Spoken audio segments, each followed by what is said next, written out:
জলপাইগুড়ির রাজগঞ্জ ব্লকের ঐতিহ্যবাহী ভদ্রেশ্বর মেলা শতাধিক বছরের পুরনো এবং প্রতি বছর মহাশিবরাত্রি উপলক্ষে আয়োজিত হয় এই মেলা।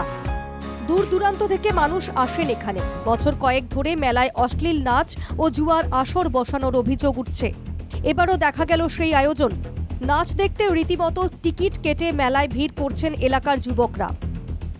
মেলায় ব্যবসায়ীদের অভিযোগ, অশালীন নাচের আয়োজনে যুবকদের ভিড় বাড়লেও তাদের ব্যবসায় ক্ষতি হচ্ছে।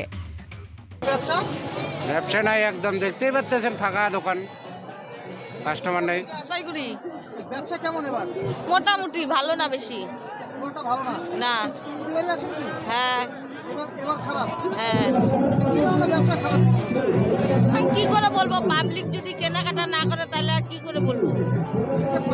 পাশেই তো এখানে চিত্রহারের অনেক ভিড় দেখা যাচ্ছে। কিন্তু আমাদের দোকানে তো দেখেন ভিড় নাই, বিক্রিও নাই। এবং রাজগঞ্জে সুপ্রাচীন মেলা হয়, আশপাশের প্রত্যেকটা মানুষই এখানে আসে দীর্ঘদিন থেকে।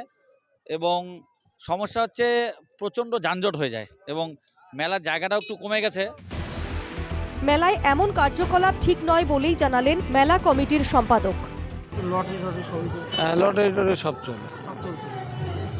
চিত্রহারও চলছে। চিত্রারও চলছে। মেলার মধ্যে চিত্রহারটা একটা সবারই একটা বলছে যে চিত্রহারটা না করাই ভালো। এ বিষয়ে পুলিশ সবটা জেনেও না জানার ভান করছে, এমনটাই অভিযোগ করছেন স্থানীয়রা। জলপাইগুড়ি থেকে পরিতোষ রায়, এনকেটিভি বাংলা।